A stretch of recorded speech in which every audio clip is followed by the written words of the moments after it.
Welcome back. You're watching World 360 with me, Akanksha Swaroop, and we continue with our discussion on 1 year of war in Ukraine. If I may begin with you, Heiner Klink, Ukraine wants to push Russia back, especially now that it's equipped with more powerful offensive weapons arriving from the West, many, of course, also being supplied by Germany and the United States. Yet there are enormous challenges ahead. How do you see them? I think the Western support for Ukraine must continue, and not only continue, but accelerate. We have to stop the piecemeal decision-making process of providing specific capabilities just in time. I think the West needs to develop a strategy that ensures that Russia is pushed back to its pre-invasion borders. And that means we have a strategy for providing Ukraine with the types of systems it needs now and into the future. But we need to stop this piecemeal approach.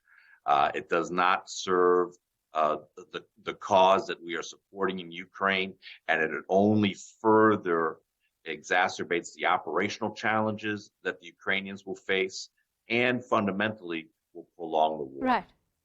Fred, if I could end with this entire discussion with you, at a time we are viewing a changing world order with, of course, Russia, Iran and China challenging the West. India's balancing act between Russia and the West, especially the United States, has also been lauded often. At a time India is assuming presidency of the G20, do you believe that India is well placed to mediate in this war? And will that help India to carve a more prominent place in the world order?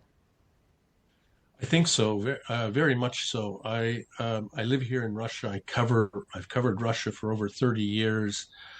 I hear what all my colleagues are saying, but Russia is consolidating. It is the vast majority of people think that whether the war should have been started or not,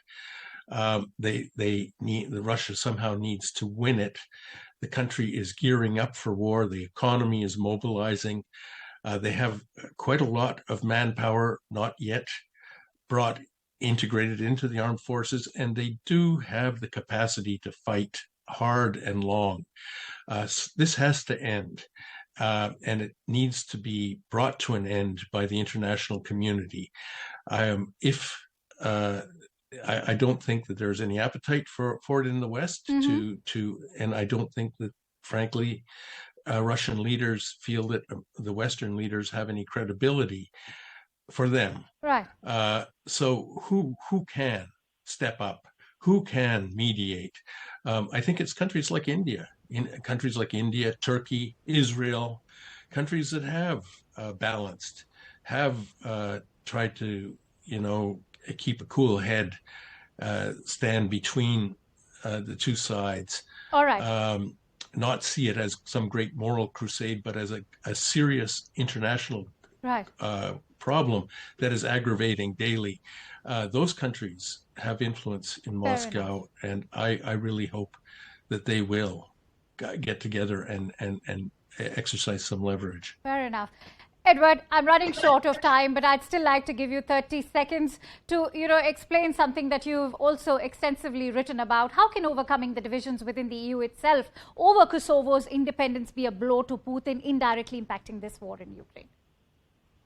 Thank you so much. And this is great to be on the program with Alexei Gorochenko, who has, with quite good vision, recommended and urged that Ukraine recognize Kosovo. We have in Kosovo, the European Union itself is divided on Western values.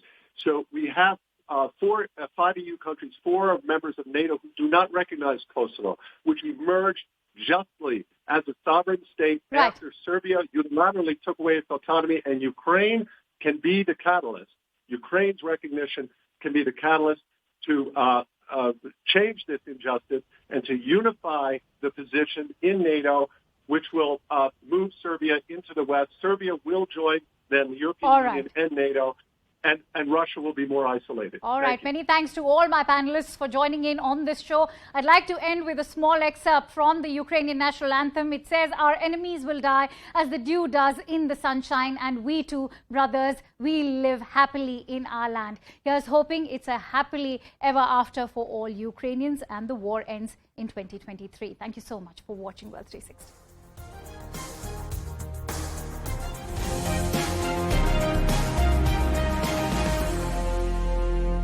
And sloganeering inside the house.